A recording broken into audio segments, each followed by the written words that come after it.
Greetings, Race community. Brent coming in live with today's guest, Mark Delos Reyes Davis, who serves as Vice Chancellor for University Relations at the University of California, Santa Cruz, and President of the UC Santa Cruz Foundation. Welcome, Mark. Thanks, Brent. Glad to be here. Thank you for inviting me. Well, let's thank Scott Morey, because I was catching up with Scott, who is a great leader in the space, and we're talking about the podcast. He's been a guest, and I said, hey, who'd be great to host? And he immediately shared your name. And so I'm sure as we talk through your journey, we'll connect with your intersection point with Scott.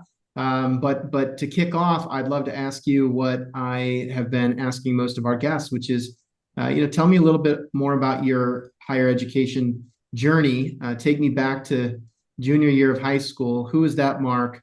What was he into, and what led him to Northern Arizona University? Oh, interesting. I thought you were going to say, you said high school versus college, so I wasn't thinking about high school. I think in high school, I was, like any other high school student, kind of focused on going to college, thinking. Where were you? Where were you? I was in Arizona. In a small town on the kind of the border of Nevada and Arizona. I just had my reunion just recently. Got to see a lot of folks. Give the high school a shout out. What's the high school? It was Mojave High School, yeah, and a place called Bullhead City, Arizona. And we had our 30-year reunion just recently, so it was kind of a fun opportunity to interact with each other. Yeah, so I had some great friends. I was in student government, involved in a lot of the things that a lot of folks are involved in. And my sister and I were both first generation college grads. And so she went on to Northern Arizona. And when I was thinking about school, certainly I idolized, or my sister was always my mentor. And so I always kind of followed her lead. But one of the reasons why we went to Flagstaff, besides kind of the personal connections to the space, is that we grew up in a small town in New Mexico that was up in the mountains, and Flagstaff was as close to that experience as anything, at least in Arizona. And so we just had a kind of a fondness for both, obviously, the academics, but it was really a place that we felt comfortable, and a community that we felt comfortable in being part of. So yeah, and then I went to college, had a wonderful time. How much older was your sister? She's 2.5 years. And so there was going to be an opportunity for you all to be there together. Absolutely. Yeah. She was an RA, and, when you're a freshman and she has like an apartment style residence hall, I'd crash there and watch movies and things like that, because she had a much better setup than I did. But yeah, she was great, and we're very close friends.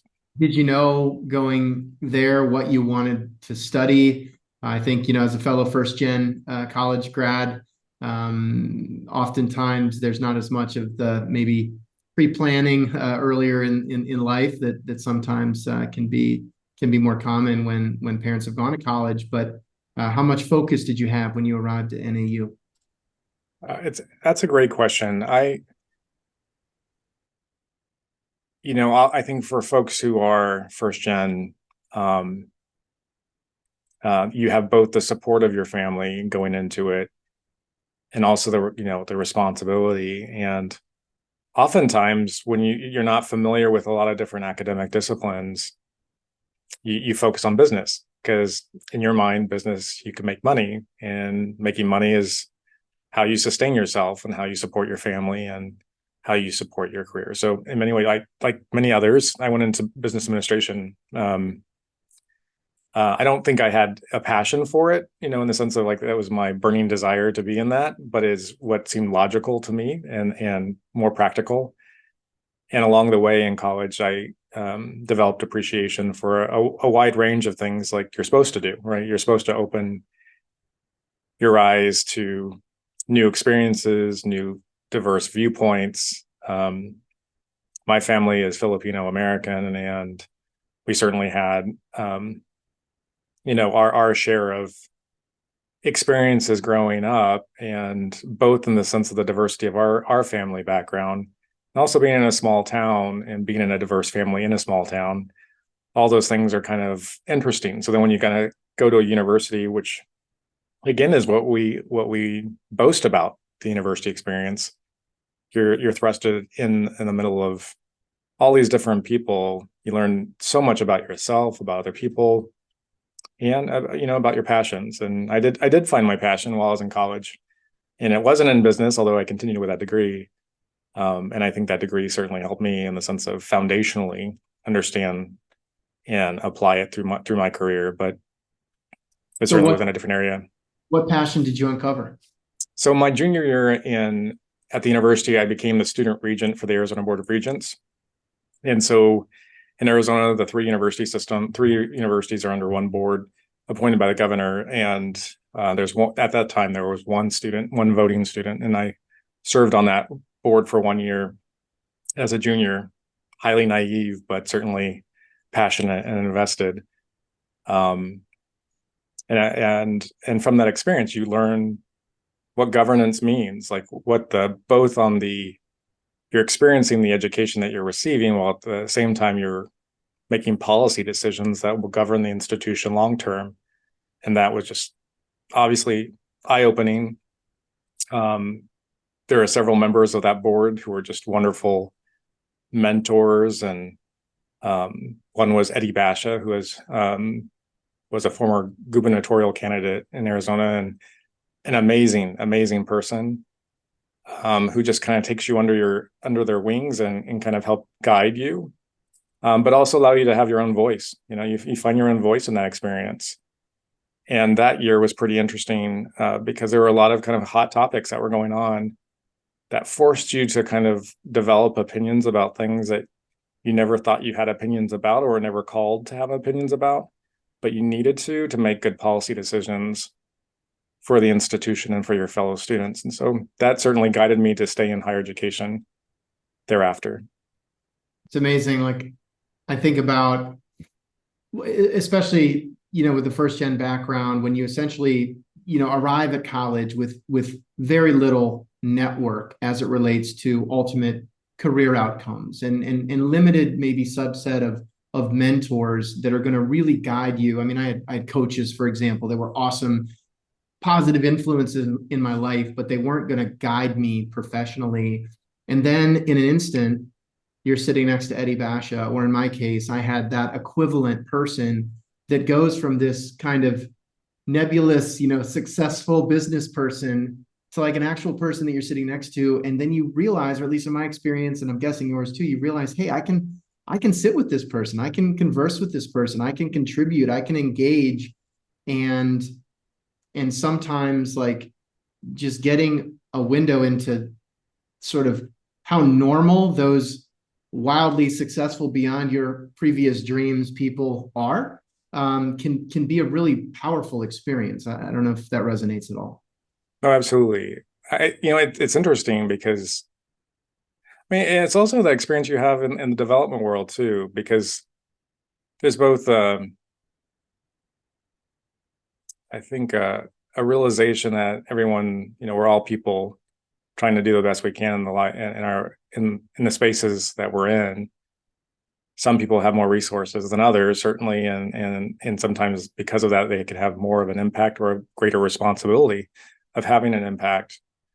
You also have the experience of being like, imposter syndrome, of being in this room and feeling like you don't have as much to contribute as they do, both because of your age, your experiences, and potentially your status as you viewed it in society. And that's all, that doesn't go away. Like that's a constant reflection that all of us have, especially those of us who have kind of been the benefactors of this kind of social mobility that occurs powerfully through higher education. And so I know my kids will have a very different experience than I had. And that's all because of the experiences I have. Certainly, some of it is amazing because that's what you want. You want your kids to have a better life than you had. And then some of it, you also want them to understand the struggles and the challenges you've had too, because it was a lot of hard work, a lot of hardship that got you where you are. Saying that resonates. I've got three boys, and there's this constant balance of, how do I help make it easier for them, and also not make it too easy for them. That's right. That's right. Yeah. So you're doing the student regent program. You're getting to sit at tables that you might not have imagined back at Mojave High, and my sense is that also led to this alumni student ambassador experience. Or just tell me a little bit about your gateway drug to the advancement leadership role you're in now. Yeah, I think, I kind of did everything in college. I was an RA. I became an RA at some point. I was part of other organizations. I ran for student government. Um, and so I think it was the combination of being the student regent and seeing how institutions operate. And then also I was I think what we called them lumberjack alumni ambassadors. And you were, a person that the organization called upon when alumni were in town and needed either a tour of the campus or to learn more about what the current experience was. And so, you learn a little bit more about the Alumni Association, the Alumni Office, what they're intending to do. And I think that was just, one of many experiences, but certainly was kind of eye-opening to future pathways. I don't think I ever thought at the time that I was going to go into alumni relations. Like I didn't have that kind of epiphany. It was more of just finding paths after college and that you can actually work in higher education and support the very kind of foundational organization that kind of made such a difference in your life, and find a career in that space. When I think as a first gen, you never, unless you have really great mentors and a lot of exposure in many different ways, you never thought of a career through higher education until you got there, in some ways. And so did you immediately begin in the higher ed world after college, or what was your first step? Yeah, no, I got again, it's interesting, in life, everybody says that. I always am kind of suspect of people said that I made it on my own. Because none of us do. There are so many shoulders that we kind of are on top of because they've helped get us where we were. And so during my student regent years and being involved, there was a local chamber of commerce that provided an opportunity for me right after college to be their government affairs manager. It was very low paid, and but it was a safe space. It was how yeah, low? yeah, absolutely. He would laugh at it. He's still in that chamber of commerce space still. And it was great. It is a position that I was able to build myself working with him and find a pathway, because I got exposed to government relations while I was both in student government as well as student regent. And so it was a great path. I was only in that for about, I think, 6 to 8 months. And then the opening to come back to the university to run its centennial opened up, and it was kind of, seemed like it was a job written for me at the time. So how did that get on your radar? Did somebody reach out to you? Did you see it? Were you sort of just hanging around campus? I mean, yeah. Yeah, that was more than 20 years ago. I don't entirely recall. I feel like a friend of mine sent it to me, and it felt like it was exactly up my alley.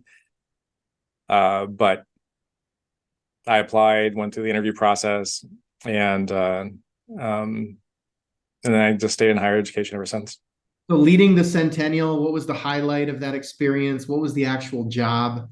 Sort of one of those nebulous, like every institution has their right of that celebration, but what exactly is that role? Well, it's primarily like a marketing director, right? So you're using this marketing construct of an institutional anniversary, a milestone in its history, to both create more exposure for the institution and engage more stakeholders in what's happening at that institution today. So hopefully they'll invest either philanthropically or through their support. And so that's what I did for a number of years, because it was a pretty well planned anniversary, where it was multiple years until the lead year. And then when that concluded, I didn't actually know what I was going to do next. The position of alumni director opened up at the university, and I certainly work with those colleagues very closely during the centennial. I think I was only in my early 20s, and so I applied and eventually got appointed to the role quite early in my life, and it was, you know, a wonderful experience. And I mean, do you ever meet somebody today who's like 24 and you think to yourself, I was the leading the alumni yeah, program? yeah. You had, Looking back, it's kind of like a lot of people took some risks on me, I think, and that's why I certainly value those individuals who did that. But I think, it's a little bit of both, right? It's those who support you and believe in you, and you have to prove yourself in that time frame, and then it's a lot of hard work. Those hours that we worked back then were just extraordinary. But it was a passion project, so you definitely were committed to it. But I loved it.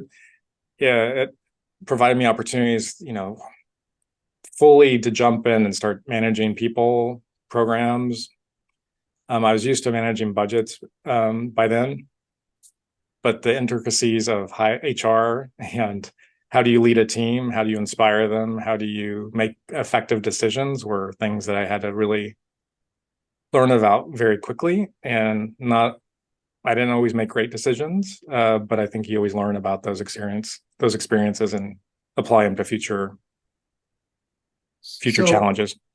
very, very common that many of the leaders that we've spoken with on this podcast have begun their careers with their alma mater. They were a student caller and they got looped in. They were the student leader, they got looped in. That was sort of your experience. You spend 5 years getting some really neat leadership experiences early in your career. It is a very different thing to decide, this is now my career path. I'm going to be an advancement professional and I'm going to move out of, maybe fly out of the nest of the alma mater and do this for an institution that I don't have necessarily deep ties or connections to. And so tell me about coming to that sort of conclusion, and then what led you to join Rice University? Yeah, you're right. When you become an alumni director more than once, it becomes a little bit more of a career than you probably entered the role. I didn't enter the role to think that that's what I was going to do the rest of my life. So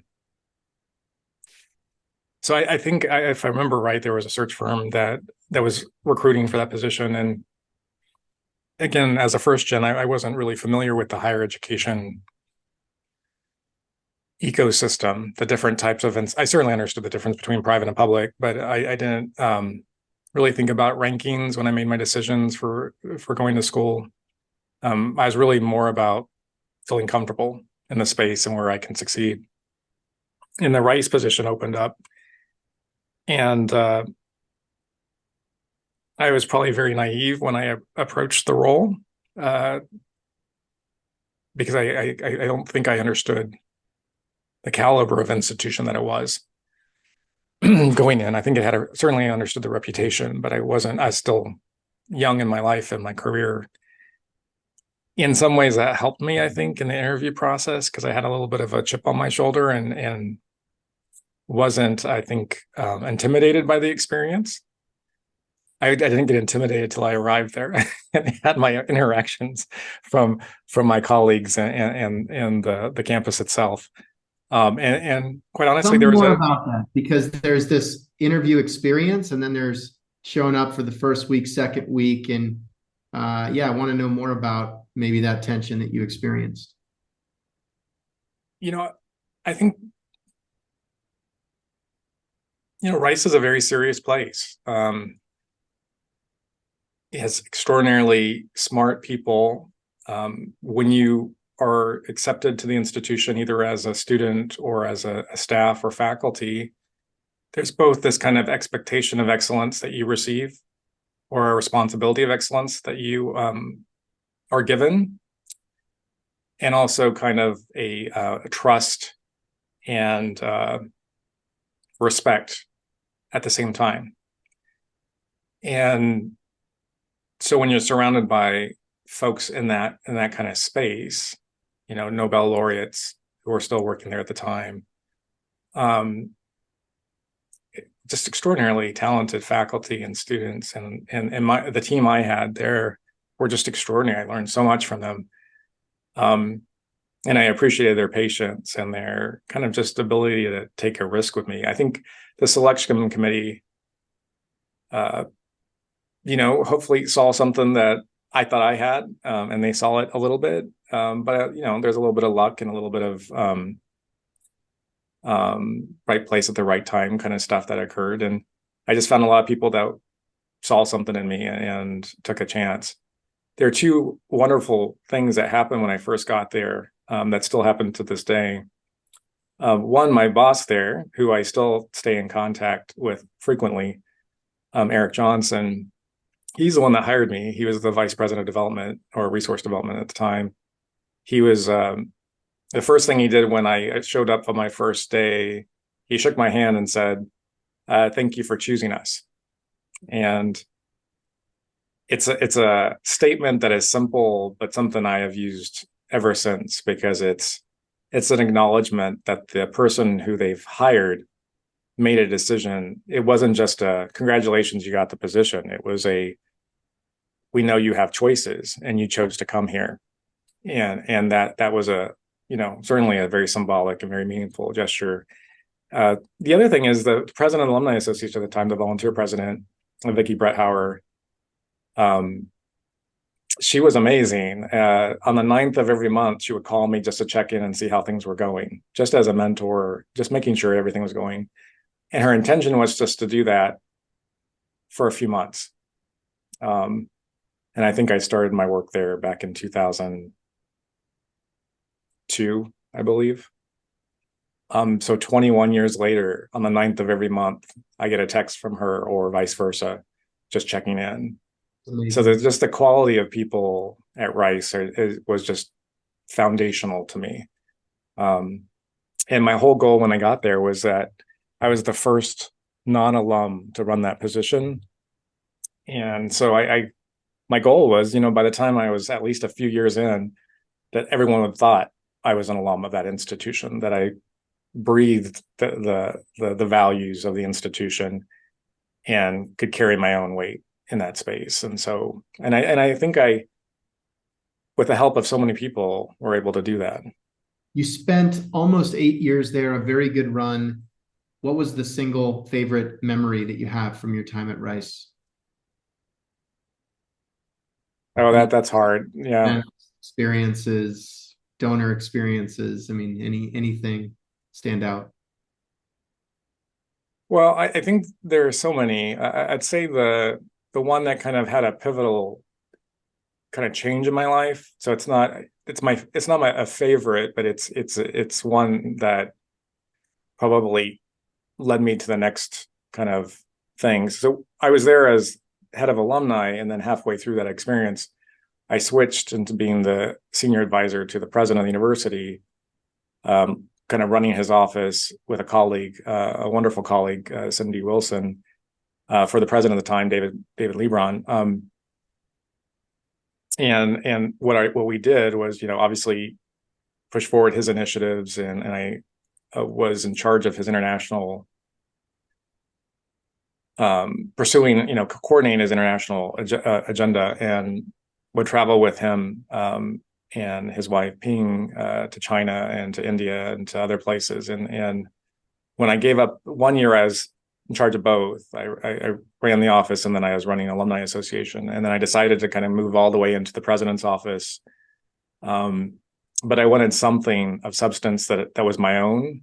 Certainly was attached to the president, but something that I can kind of own in the sense of kind of pushing forward an agenda that's and that's why the international part came forward, because it was an area of interest for me all my life, and I was able to do it. So that opportunity came only because when that position became open, my current boss, Eric, knew that I was kind of not peaking, but was ready for a new challenge.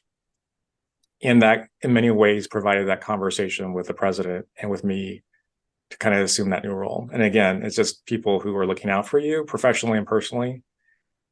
And that kind of led me into, moving to China and doing all these things afterwards in a different way. So, and I still keep in contact with David and others too. Like all these people, it's interesting. It all tied back to people, because people are just universities are only as good as the people that work there and who are part of it. And I've just been very fortunate, both in Arizona and at Rice at the time, to be surrounded by just great people.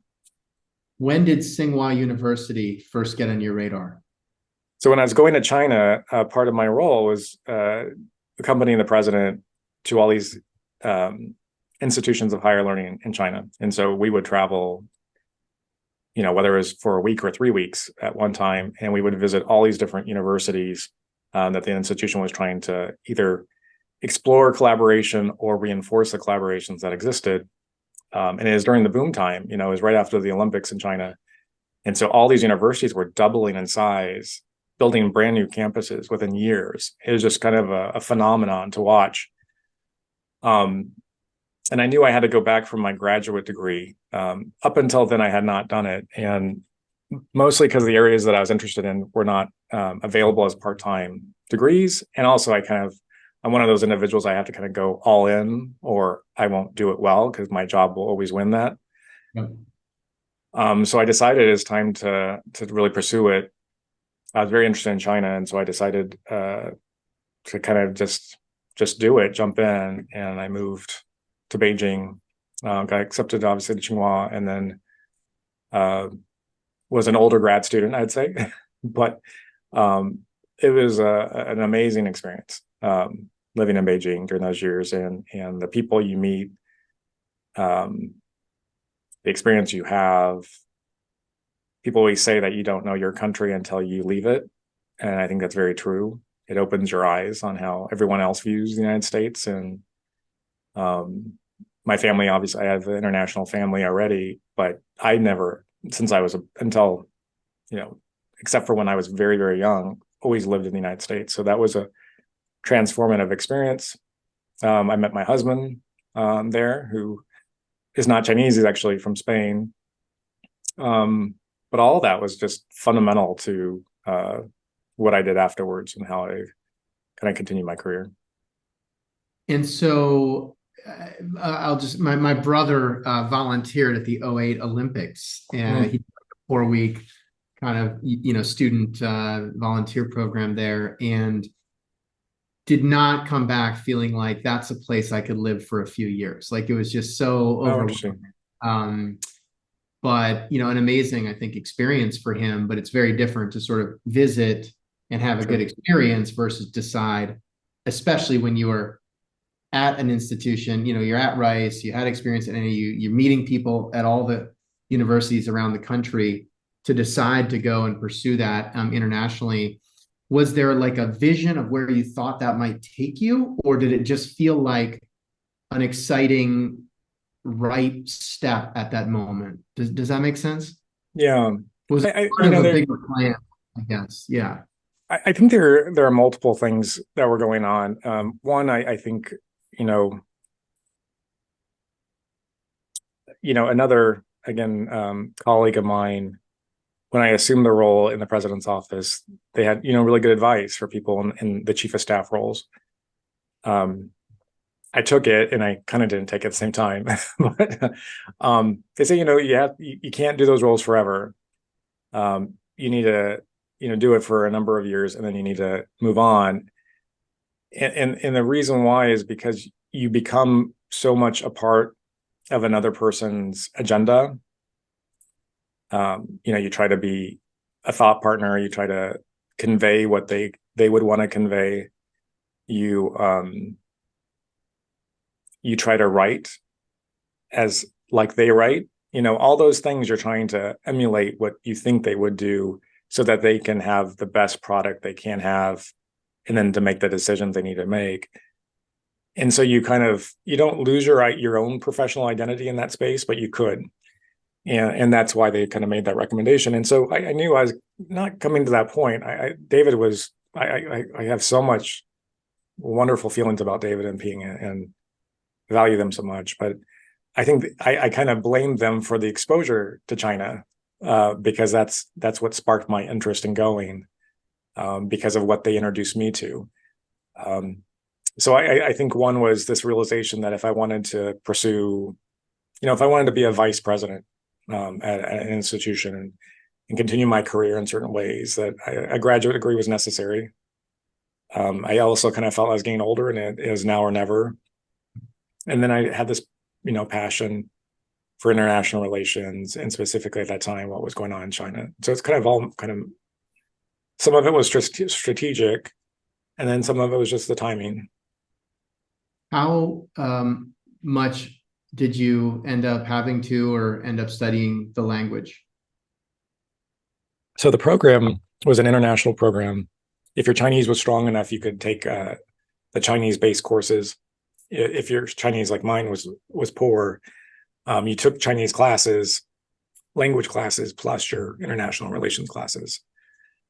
So it didn't prevent you from going there and getting a degree. It limited in some ways your exposure, because being in an all Chinese class would have been very different than in their in that language. In those subtleties would have been a very different experience. And some of my colleagues were that great at both languages and were able to do courses on both. The value I got was certainly from the international students and Chinese students whose English skills were so strong that they could be in the classes that we were in and develop those relationships, friendships, and discuss, challenging topics in that international space. And so for me, it worked out generally okay. Any just favorite memories in Beijing or recommendations for those listening who are maybe planning a trip? Just any highlights that you might not see in the standard blog Oh, interesting. Yeah. When we lived there, there's always this kind of statement about, 1 year in Beijing is 7 years somewhere else. It was advancing or changing so drastically in such a very short amount of time. So what I remember in the places I went are probably very different now. I haven't been back for about 4 years. But, you always have your favorite restaurants, favorite areas of the city. The nightlife was, pretty amazing. There's a very international city. For me, is I think fond memories is riding my bike in the subways, because I had to take 2 subway lines and have 2 bicycles stationed in 2 different places for me to get to where I needed to get to go home and to get to campus. And so I think just being part of immersed in the city is great. You're in an urban commuter vibe when you've got 2 bikes as part. Yeah. So, very cheap bikes that didn't work very well, but yes, I did do it.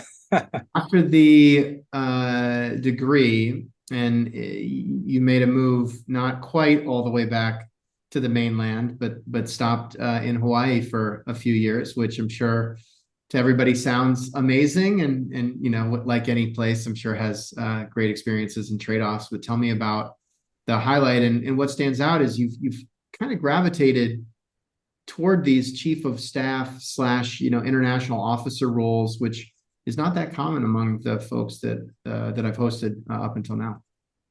Yeah. So when we left Beijing, I got married and in Spain, and we thought we were going to land in New York. We actually stayed in New York for about 4 months, I was interviewing for several roles at the time. And we were making some kind of hard decisions about where we wanted to be. And, anytime you're applying for roles, there's always risk in the ones you accept and the ones you turn down. And so we were there, and we thought we were going to be there and having a really good experience. And pardon me. And a call came from Hawaii that said, what do you think about this position? And I remember we were in this apartment, very small apartment in the Upper West Side. And I walked out of the room and I said, well, what do you think about Hawaii?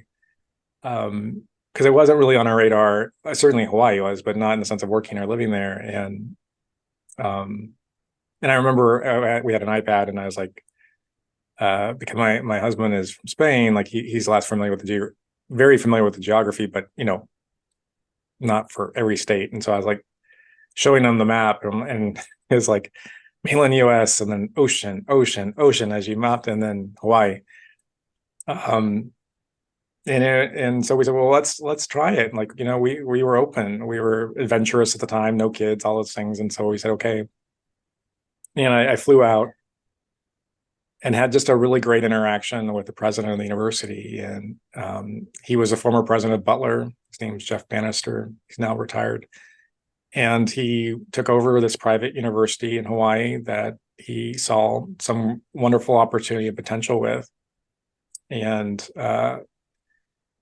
we moved there. We decided to do it. Totally different experience, totally different institution than we have ever been part of. And loved it. Loved every part of it. I didn't have a lot of familiarity with it. My understanding is it's right in downtown Honolulu, and I was surprised to see the top employers of Hawaii Pacific University are in order: the U.S. Army, the U.S. Navy, the U.S. Air Force, the U.S. Department of Veterans Affairs, the U.S. Marine Corps, and the United States Department of Defense. So that's a pretty unique top employer list, and Yeah. I'd love to know more just about that dynamic and the overall reflections from that experience.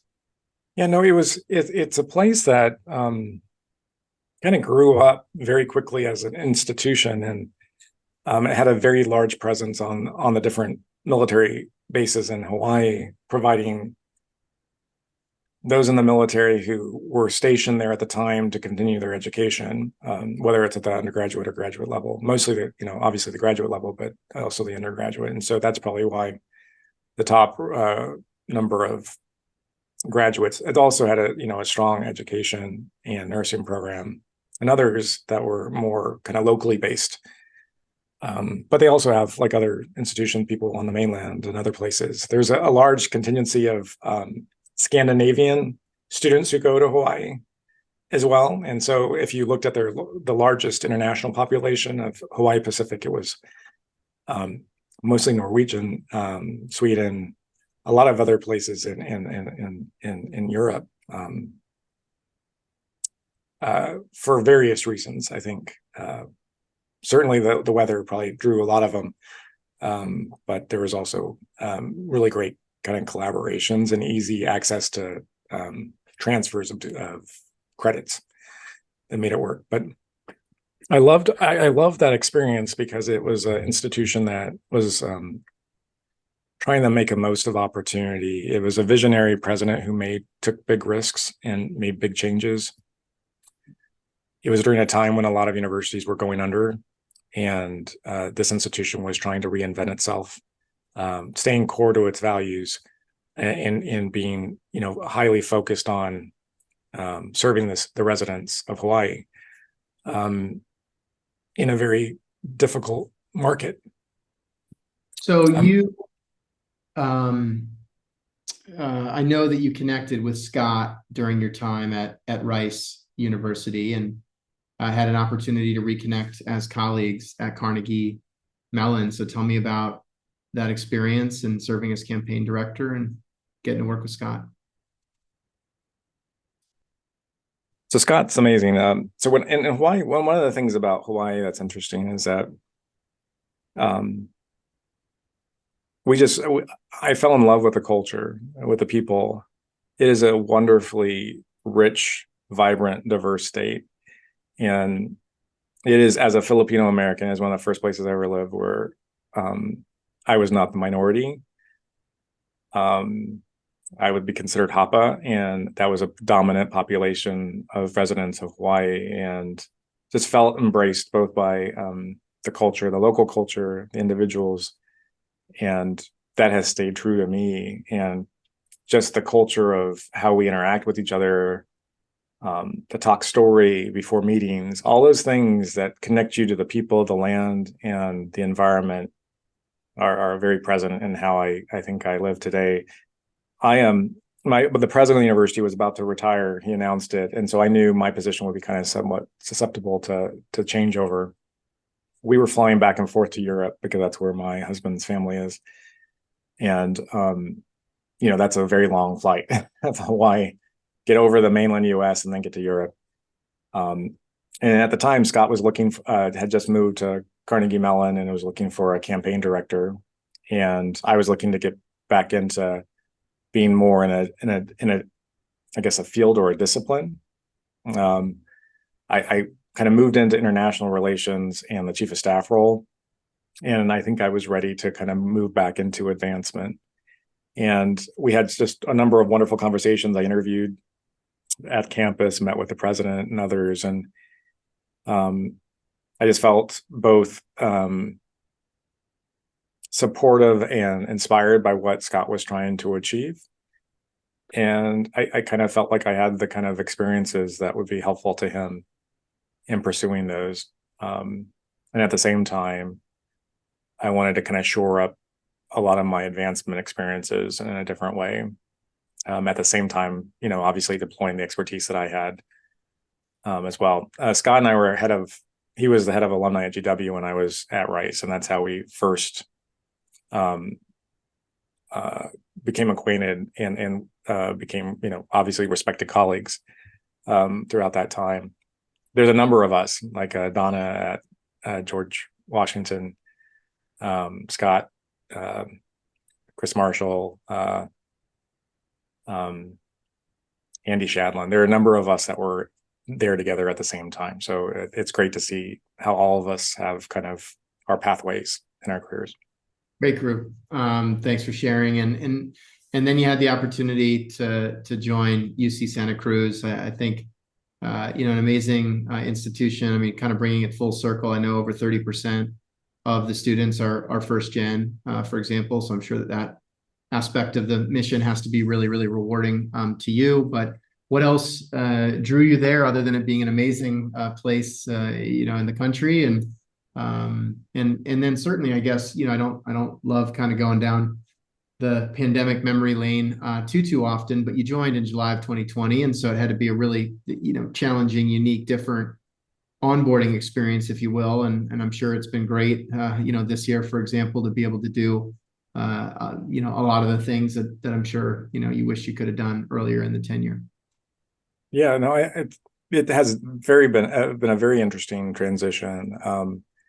It's interesting. That's why, you always have a choice of, always is probably not, it's too strong, but if you had your preference, you always choose the people you work with and for. And if you have that privilege, you always choose people who you can, who respect you, who are cheering for you, and who understand when you need to make family decisions or professional decisions in ways. And Scott's one of those individuals, because I was very open to him when this opportunity presented itself at UC Santa Cruz, and he mentored me through that process of as I was applying.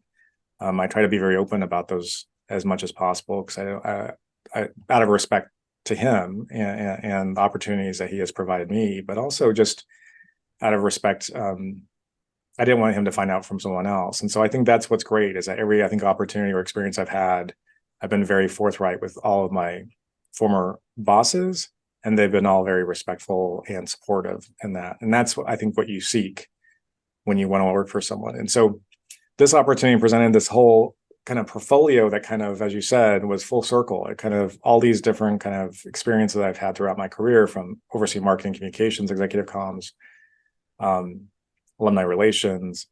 I was the campaign director at Carnegie Mellon, so overseeing the fundraising operations, and then government affairs and community relations and federal relations, which was my first job out of college.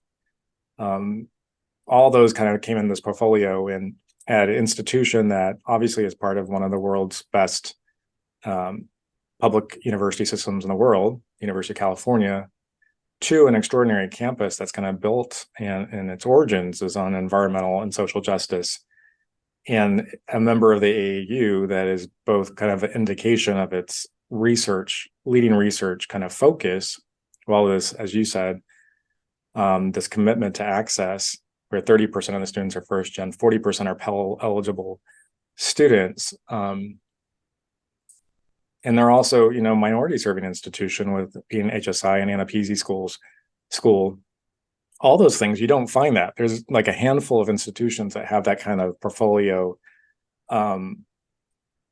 that they could boast of that portfolio. And that kind of synergy creates both an energy at the institution about opportunity, not only for the research that's happening here, but also the students who are involved.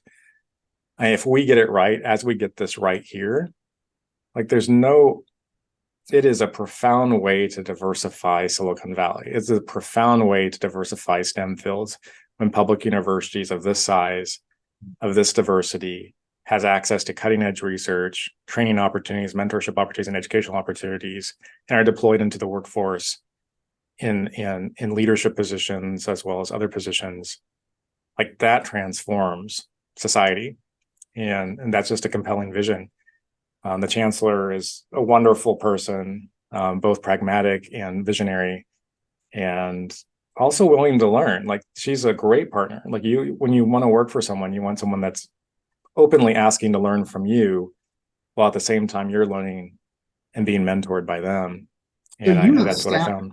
You have staffed presidents in multiple roles, and that must give you a little bit of an advantage because you must have a counterpart that is the you now of the role that you've done previously. And so I would imagine that gives you a certain sense of empathy around what they're dealing with, what they're navigating. What advice would you have to other advancement leaders that that haven't sort of, I mean, obviously fundraising and any president are pretty much tied at the hip, but it's different than being like the chief of staff to the president and liaising with fundraising. What advice or perspective, or how does that inform how you engage with that office today? Yeah, it's interesting these days. I think there are more and more people probably like me that are, have different pathways to these positions. I find the experiences I've had invaluable because I do care about the content. Like it's not just about the dollars raised, it's about the impact, right? And so when you understand how institutions work, the politics of universities, the priorities of institutions, how priorities are identified and developed, you often can provide better advice to chancellors, to presidents, and others. You can also provide better guidance to your team on how to present information. You could draw lines. I could say, that's not our responsibility. That's the responsibility of this other unit. We'll certainly help as best we can, but it's not our decision to make. But I think it's interesting because you can see how these kind of philanthropic opportunities can really transform the institution, and you can see all the moving parts that have to come into line to make it work. And so I think that is just something that I have seen for so many years that I try to, you just can't help but to be part of your perspective at the institution. So no advice, it's just more of definitely, depend and lean on and get the advice of that chief of staff or that senior advisor to the university president, because they're the ones that they're helping the chancellor or the president achieve what they need to achieve. And they can guide you on how to be the most helpful to that person, and how you can actually, it's everything from the briefing materials to preparing them for visits. All those things can be so much better executed if you're aligned with that advisor.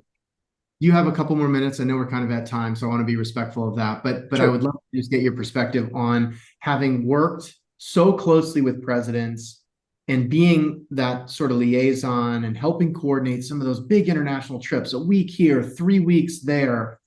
Then COVID happened, all of that stopped, and we went through this digital transformation overnight. And now we can go do a week-long trip or a 3-week trip. And so how do you feel like it's just back to the way that it was, or there have been fundamental ways in that you can, for example, we wouldn't have thought to have the president jump on a quick Zoom call with somebody in the past. It might have been that we had to do this whole scheduling thing to get the stars aligned and the calendar for the trip and the trip. And now, like, went through a period where we could only do that. Now we're in this sort of hybrid period where we could go in person. There are trade-offs and benefits in doing so. Or it could be a quick Zoom, or it could be a quick video hello, right? I mean, there's like this whole spectrum of, high touch, high personalization to medium touch, medium personalization, and then the logistics around it. Like, how do you deploy a president as a partner in fundraising today relative to in 2019, for example? Yeah, And maybe we're not sure yet because the yeah. pendulum's swinging, you know? Yeah, I think it's interesting because we have all experienced where, we fly there, we have the appointments booked, and then all of a sudden either someone gets sick or they're not available, and then all of a sudden we're doing a Zoom call from the hotel in that city with that person. That's not like the only reason you're there, so it's not it doesn't veto the whole initial intention of the trip. But you just have to be resilient in that space. I think nothing in our line of work that's relationship based, nothing replaces in-person interactions. Everything from the nuances to what you're observing on the camera when people are responding to you or not, what they're hearing. It's all in order to do in Zoom, it's all very intentional, and a lot of things are left, at the screen, so you may not see it. I think this kind of technology where it's helping us, this modality is helping us, is in the kind of reinforcement of those in-person visits. Yeah. Or it could be an intro for sure. But I think in my mind, it's more of a reinforcement, an opportunity that you can, do a quick 1 hour call and follow up to those in-person visits.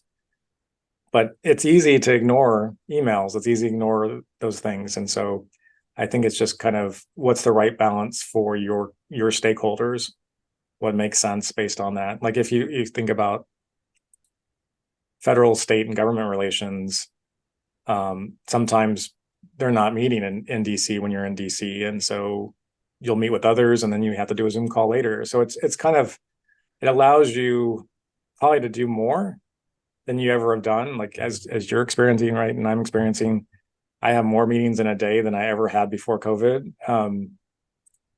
And they're hybrid and in person and Zoom. And so it's kind of like we're doing much more, I think, at least administratively in some ways, because I think the intentionality, since you don't have those kind of, water cooler moments anymore, using an old term, as much, there's intentionality that meetings have to happen. You have to book it or you're never going to have that discussion. It's not going to be, so like my team, majority of my team are remote. Only a few, my direct reports are hybrid. And then, except for gift processing and a few other units, most of them are fully working from home or somewhere else. And that requires us to be very intentional about meetings, interactions, communications, and all division meetings when we bring everybody back. It's just a lot more work. I think you can't take those things for granted because you don't have that many opportunities to communicate and engage. And that's just on the staffing side. The same with stakeholders. If you don't have kind of casual ways to engage them over and over again, you have to be intentional about those interactions and be more strategic. And it's a moving target. It's what we do every day, right? Yeah, I mean, it's a little bit like your, ninth of every month intentional touch point. Right. How do you kind of do that in more facets of your life? Yeah. Because sort of hoping and taking things for granted. And she's better at it than I am. Like she's the one that I often forget, and then she's the one that prompts it. So it's amazing. Those are good people. One of the questions you asked, kind of in writing before, you're talking about mentors. I don't know if you saw my response, but it was, I have found mentors unintentionally, and I think they were unintentionally mentoring me. It was just their operation, how they did their work. And I find that here too, that the workforce is so different now that I'm afraid to give advice to people that are, say, younger than me or people who are kind of moving up in their careers, because my advice may be the long way. You first have to do this and you have to do this and you have to do this, and then you get the position you want, you aspire for. But that's not society now, right? Even my pathway, I was head of alumni when I was in my 20s. So it's each path is different for each person and each generation. And see, the only thing I can do, like I kind of steer away from mentoring folks because I feel like I may give the wrong advice based on the current context. Is just is really the amplifying role, is helping them achieve what they want to achieve, but not kind of giving them the baggage of my baggage on how to get there, because I don't think our paths are so different nowadays. One last closing kind of question for you. You shared that you believe we're underinvesting in stewardship and pipeline development in the advancement space. Why do you feel that way? I think it's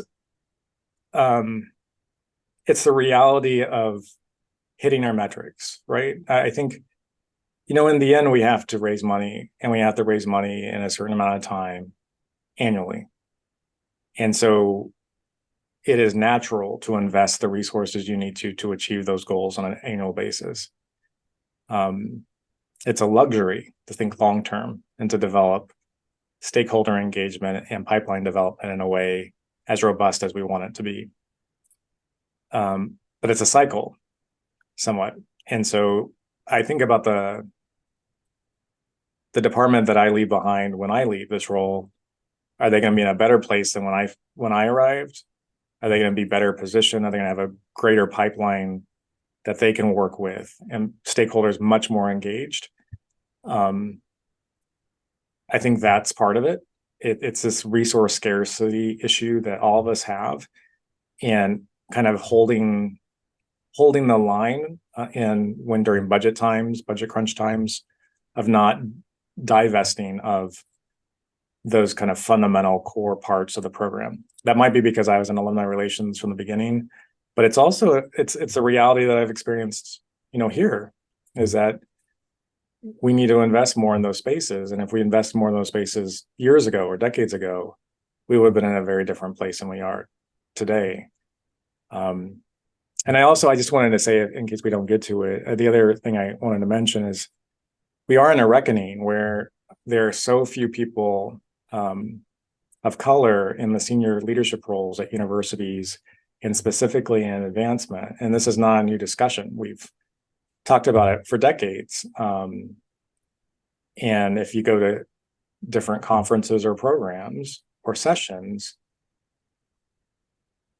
we've made some advance, but not a lot. And I think we have, as an industry, have to think about why that is the case and how we're actively changing that over time. And and some of those are very hard conversations, and they're not easy conversations. They're not easy answers. But our populations, our stakeholders, are becoming more and more diverse. And if we continue to not reflect that diversity in our leadership, in our field, we're not going to be able to engage, understand, and service those stakeholders in the ways that we need to going forward. There's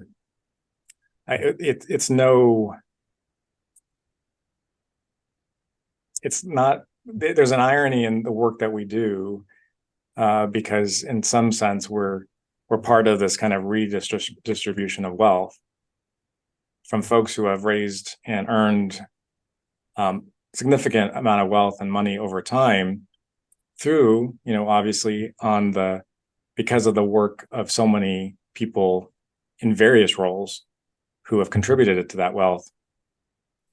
And we're in the position to say, let's partner in this effort to ensure there's opportunity where opportunity didn't exist in the past.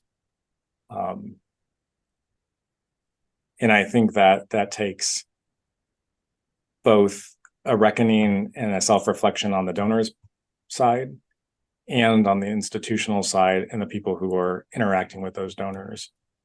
And when we're both kind of working together in that process, then I think we'll make some systemic changes.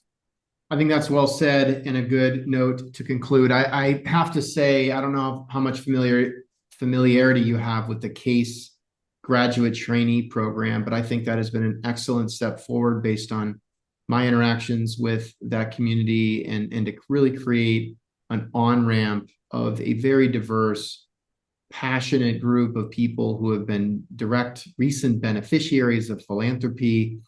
But those seeds are being planted that will take, 20 or 30 years to grow. It's not going to solve the problem in at the pace with which I think you're highlighting the urgency. Brent, thank you. Appreciate your time. Mark, I really appreciate it as well. It's been great to get to know you a little bit better. I hope that the audience enjoyed hearing more about your journey. This might be the first time we've really gone to China on the podcast, so thank you for taking us there. And with that, I'll conclude today's episode with Mark Delos Reyes Davis, who serves as Vice Chancellor for University Relations at the University of California, Santa Cruz, and President of the UC Santa Cruz Foundation. Thanks, Mark, and take care, everybody.